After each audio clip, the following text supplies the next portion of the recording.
안녕하십니까. 미소를 만드는 치과의사 코랄치과의 서영란 원장입니다. 오늘은 혀에 붙어있는 설태는 무엇으로 이루어져 있는지, 그걸 어떻게 제거하는지에 대해서 얘기해 볼게요.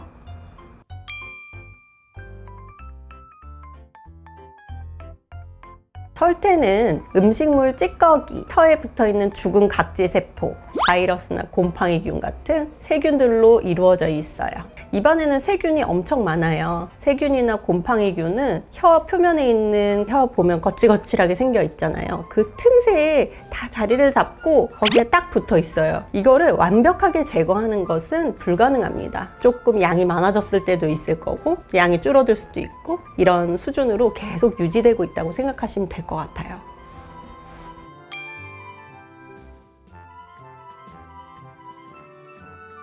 구강 위생이 좋지 않을 때에는 입안에 조그만 그런 음식물 찌꺼기들이 많이 모이는데요. 그런 것들이 설태의 원인이기 때문에 구강 위생이 좋지 않으면 설태가 많이 생깁니다. 두 번째로 흡연이 요인이 될 수 있어요. 흡연은 입안에 침은 분비를 좀 적게 하고 혈액이 도는 것도 좀 방해하거든요. 입안에 계속 찌꺼기들이 고여있게, 몸이 세균과 싸우는 힘이 좀 떨어지게 만드는 경향이 있어요. 그리고 구강이 건조하신 분들, 입안에 좀 침이 마르고 그런 분들, 물 안 드시는 분들, 이런 분들도 혀에 설태가 잘 고여서 붙어 있거든요. 물도 좀 잘 드셔주는 게 도움이 될 것 같아요.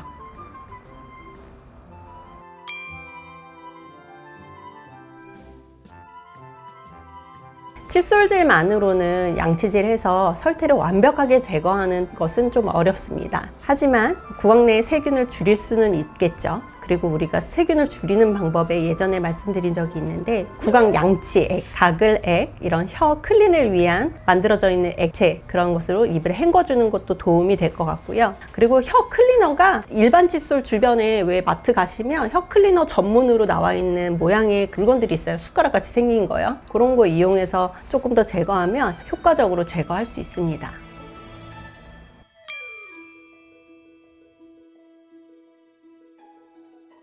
백태라는 것도 입안에 있는 중요한 일종의 성분이기 때문에 완벽하게 다 제거하는 것은 좀 어렵고 또 그럴 필요도 없고요. 괜히 너무 세게 많이 해보려고 하다가 혀가 빨개지거나 이렇게 뭐 피나거나 하면 훨씬 더 안 좋으니까 그런 건 주의하시고 하루에 2번 정도, 아침 저녁 정도에만 해주시면 될 것 같고요. 제가 이제 준비한 이런 형태의 혀 클리너, 이거 혀 클리너는 좀 다양한 종류가 있지만 이런 식으로 날이 이렇게 뭐 실리콘으로 된 것도 있고, 칫솔이랑 비슷하게 생겼는데 그냥 그 모 길이가 짧은 것들도 있고요. 모가 없이 플라스틱만으로 된 것도 있고 한데요. 일단 기본적으로 혀라는 게 사람마다 다 구토 반응을 일으키잖아요. 안쪽으로 이렇게 하는 거는 별로 의미는 없는 것 같아요. 괜히 토할 것 같고 뭐 다칠 수도 있고 하니까 항상 안쪽에서 바깥쪽으로 이렇게 쓸듯이 해주시면 될 것 같습니다. 너무 뭐 여러 번 많이 한다고 해서 본인 몸에 좋은 건 아니니까 적당한 선에서 안쪽에서 바깥쪽으로 이렇게, 설태의 성분이 각질이나 이런 것도 많다고 했잖아요. 그래서 각질이 좀 떨어질 수 있게 하는 수준으로 살살 긁어주세요. 되게 시원한 느낌 나실 겁니다. 이렇게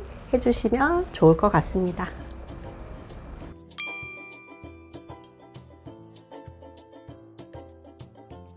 우리 입냄새의 원인 중에 되게 높은 확률로 혀에 붙어있는 이런 설태 가능성이 높거든요. 치아에 붙어있는 그런 음식물 찌꺼기 가지고 막 입냄새가 강하게 나진 않아요. 혀 표면에 설태 제거해주는 것도 입냄새 줄이는 데 도움이 되겠지만, 또는 오히려 혀가 되게 건조해가지고 설태 이런 데에서 황화물이 휘발성으로 입안에서 그 가스로 만들어서 나오는 경우도 있으니까 입을 좀 촉촉하게 해주시는 것도 입냄새에 도움이 될 것 같아요.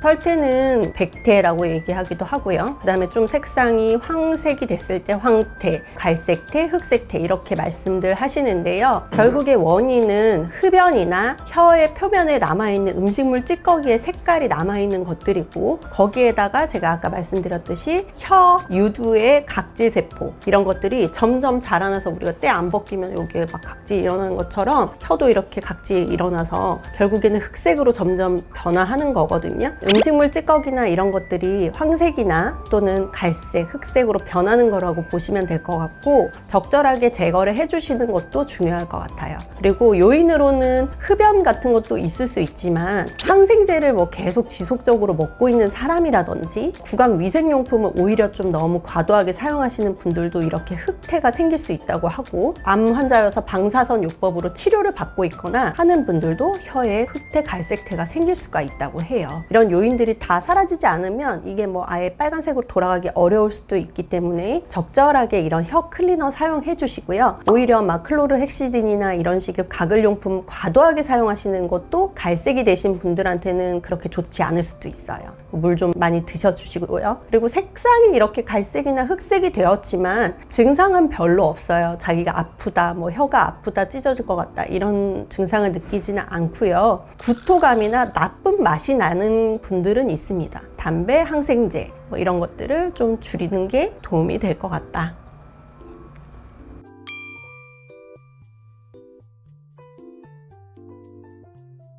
보통 가글액을 우리가 처방해드리면 하루에 2번 이상은 하지 마세요라고 말씀드려요. 가글액에는 알코올 성분이 좀 들어있어서요. 혀를 마르게 하는 경향이 있습니다. 입안의 치아 주변에 붙어있는 그런 치태나 이런 거 줄이는 데 도움이 되기 때문에 사용하는데, 입이 마르면 오히려 혀 쪽에는 별로 좋진 않거든요. 가글액은 하루에 2번 이상은 하지 마세요. 입안에 막 1분 이상 머금고 계시지도 마세요.